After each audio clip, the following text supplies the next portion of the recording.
국회가 탄핵 소추한 내란 우두머리 윤석열 비소추인은 검찰에 의해서 수사를 받았고 기소가 되어 있습니다. 내란 혐의로.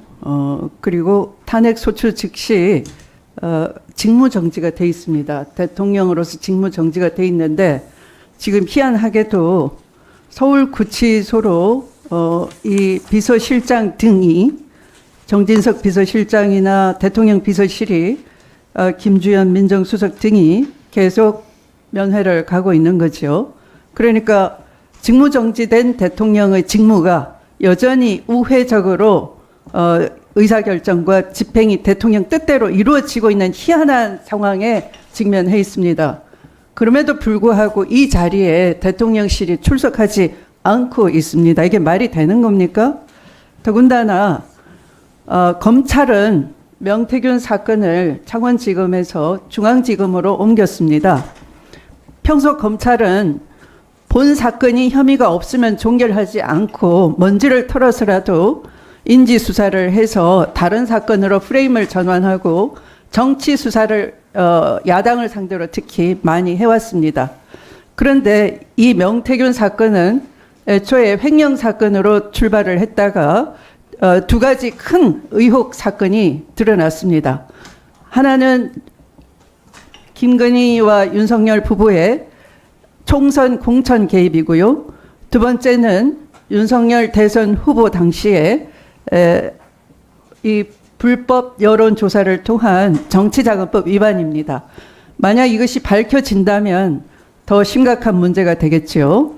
그런데 이들 사안에 대해서도 지금 중앙지검이 제대로 수사를 하려는 의지가 있는 것인지 아니면 윤석열, 김건희 부부를 감추기 위해서 꼬리 자르기 위해서 사건을 매장시키기 위해서 법기술을 부리려고 사건을 땡겨온 것인지에 대한 의견이 분분한 것입니다. 그야말로 형사사법이 공정하게 돌아가지 않고 법치가 작동되지 않도록 하는 배후에는 여전히 대통령실이 움직이고 있다라고 봐집니다. 제가 지난번 국정조사위원으로서 출석했던 정진석 비서실장과 그다음 권한대행 최상목 사이에 희한한 광경을 봤습니다. 최상목 권한대행이 위원들의 답변에 대해서 제대로 답변하지 않고 머뭇거리는 사이에 그것을 코치하는 것으로 보이는 메모지를 옆에 앉아있는 정진석 실장이 몰래 건네는 광경을 여러 차례 목격을 했습니다.